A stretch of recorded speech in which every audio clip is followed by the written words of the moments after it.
Police forces worldwide often band together with the best minds and detectives to form squads and operations. These squads are tasked with unraveling a mysterious crime, whether fresh or cold. Sometimes these cases are not easily solved, leading to an extensive collection of bizarre cold cases. Number 5. 24-year-old Vicki Lee Lamberton had risen from humble beginnings. She and her siblings had grown up on a wheat farm in the 1950s and now wanted a better life. In the late 1960s, Vicki obtained her undergraduate degree from Clark University before setting her sights higher. By 1974, Vicki was studying for her master's in psychology at Assumption College in Massachusetts. Just before Vicki was due to graduate, she disappeared in what has become Massachusetts' biggest mystery.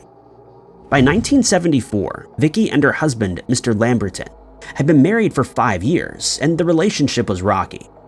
In February of that year, Vicki moved out of the marital home and the two became estranged.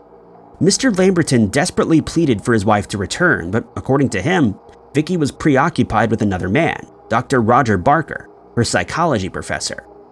Mr. Lamberton believed that he and Vicki were having an affair. When Vicki left the home, she stored her items in Dr. Barker's garage, fueling Mr. Lamberton's suspicions. Rumors of the affair quickly spread around the Assumption College campus, and the pair were seen in a new light. Despite the rumors, Vicki continued to work towards her master's degree while contemplating her marriage. 6 weeks after moving out of the marital home, Vicki called her husband asking to meet with him.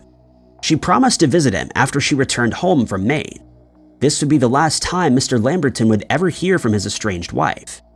Vicki never returned home from her supposed trip to Maine, and the friend who had allegedly accompanied her hadn't seen or heard from her in weeks and confirmed that there was no trip to Maine.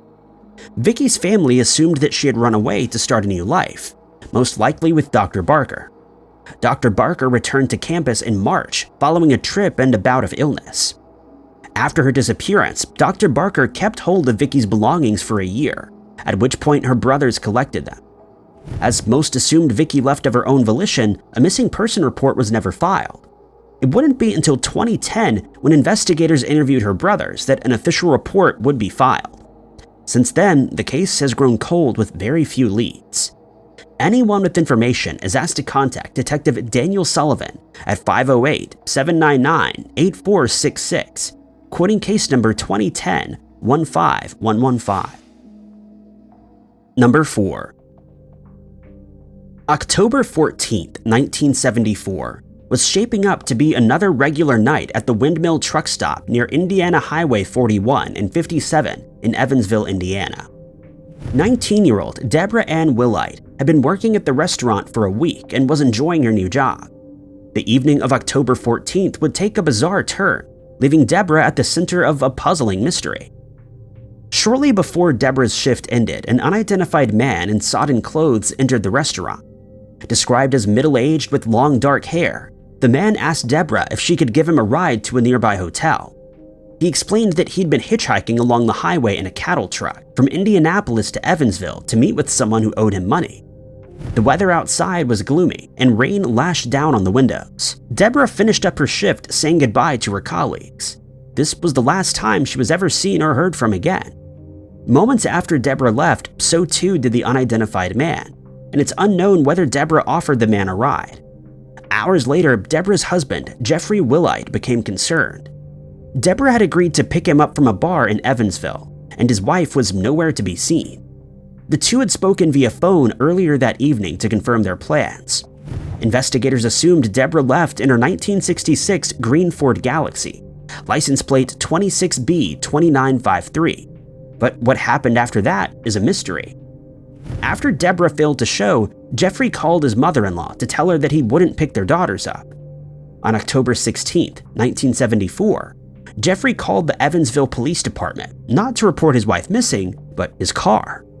He told officers his wife Deborah had stolen his car and that it wasn't uncommon for her to leave Evansville for a few days at a time.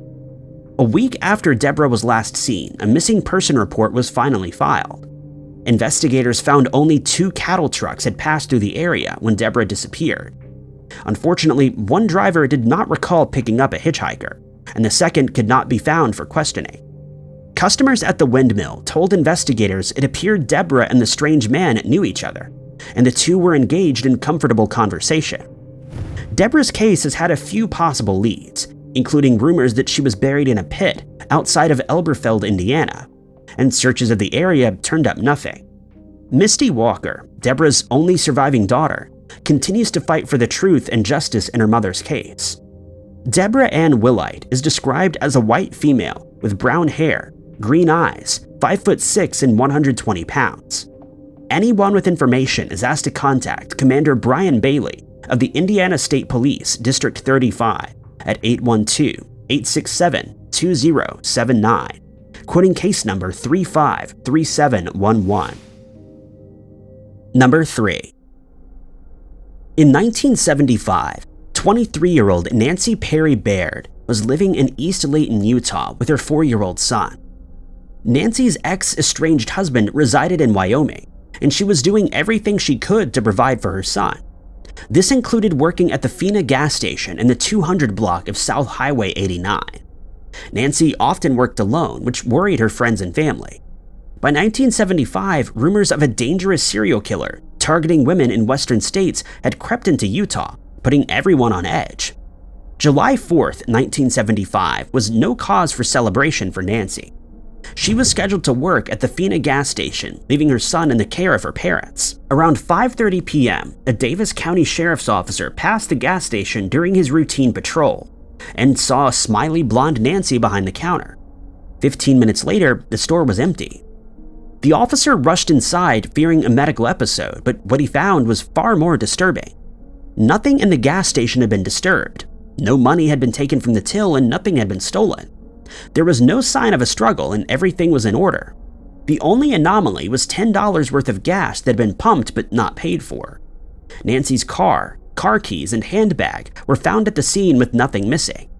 Witnesses recalled seeing a truck at the gas station shortly before Nancy disappeared, although the connection to Nancy's case is unclear. According to reports, the Davis County Sheriff's Office took on Nancy's case and concluded that she was likely a victim of the infamous serial killer Ted Bundy.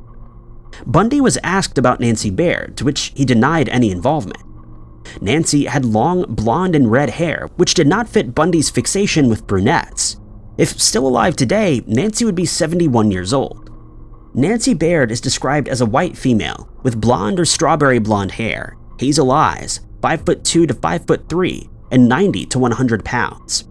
Anyone with information is asked to contact Sergeant Robert Thompson of the Davis County Sheriff's Office at 801-451-4100, quoting case number D1104588 or 752873.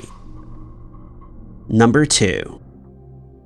21-year-old Michael Scott McLaughlin had obtained a place at the College of Visual and Performing Arts at Syracuse University in New York. Michael started his degree pursuing art and photography, but as he progressed through his degree, his attitudes and disciplines changed. In October of 1975, Michael announced that he was taking a short study break with plans to re-enroll in January. Unfortunately, Michael would never make it to his new classes, and he's been missing ever since. Michael and his 5 roommates shared a home in Syracuse, New York. He was said to be friendly and outgoing, and it wasn't uncommon for Michael to leave for a few days at a time. At the time of his disappearance, his girlfriend was studying overseas, and he often made trips to see his parents in Long Island. The last reported sighting of Michael came on October 23, 1975, when he left his apartment. His roommates told the Syracuse Police Department that Michael was looking for a ride to the 100 block of Marshall Street when he left. After leaving the apartment, Michael was never seen or heard from again. According to reports, Michael was headed to Marshall Street to get lunch, but had already eaten that afternoon, and he didn't tell his friends if or who he was meeting or where he intended to eat. Bizarrely, Michael also left with $3,000 in his pocket, which had been given to him by his dad to pay for a Mercedes at a local dealership. Michael nor the money ever made it to the dealership, and the 1963 Mercedes Michael had been eyeing up remained in limbo. An investigation was launched, but now, almost 50 years later, investigators are still no closer to uncovering the truth. Michael Scott McLaughlin is described as a white man with long blonde hair, blue eyes, 5'11" to 6 foot, and 165 pounds. Anyone with information is asked to contact the Syracuse Police Department at 315-442-5111, quoting case number 064-12839 or W89068. Number 1. 23-year-old Michelle Ellis had a bright and promising future ahead of her. Michelle's stunning looks got her part-time modeling gigs, which fit perfectly around her studies at the Indiana-Purdue University. She also worked at Sears in Indianapolis and was well-liked by everyone she met. In August of 1978, the lives of the Ellis family would be turned upside down in what was one of Indiana's most bizarre yet least-known missing person cases. While studying at the Herron School of Art, Michelle lived at home with her parents. On July 28, 1978, Michelle quit her Sears job out of the blue. Her employers were stunned. Michelle had never discussed quitting before, and her reason for quitting remains unknown. Michelle left the family home on August 2nd at around 8 a.m., hopping in her red 1973 Oldsmobile Omega. This was the last time she was ever seen alive. An hour later, passers-by noticed a red Oldsmobile standing at the side of the road on Fall Creek Parkway. It was Michelle's car. The Indianapolis Police Department were called to the scene and discovered that the car had run out of gas. The passenger side door was unlocked and opened, and inside the car, officers found Michelle's car keys, handbag, ID, checkbook, and driver's license, but there was no sign of Michelle. The Indianapolis Police Department interviewed witnesses who recalled seeing Michelle walking north from her car. Some witnesses also recalled seeing a car being pulled in behind Michelle's as if the driver was offering assistance. Michelle never collected her final paycheck from work, and her distraught parents reported her missing. On December 11, 1980, Michelle's parents received a chilling phone call. Michelle's case had run cold by this point, and her parents hoped the call was from an officer with news. As she pressed the phone to her ear, she heard a female voice saying, "This is Michelle," before the line went dead. Investigators have never been able to confirm the validity of this call. If still alive today, Michelle Ellis would be 68 years old. She's described as a black female with black hair and brown eyes, 5'4" and 115 pounds. Anyone with information is asked to contact Detective Chester Price of the Indianapolis Metropolitan Police Department at 317-327-6160, quoting case number 52119-5EA. Thank you guys so much for watching. If you liked this video, be sure to hit that like button. Also, don't forget to subscribe and click that notification bell to keep up to date with all of our future uploads.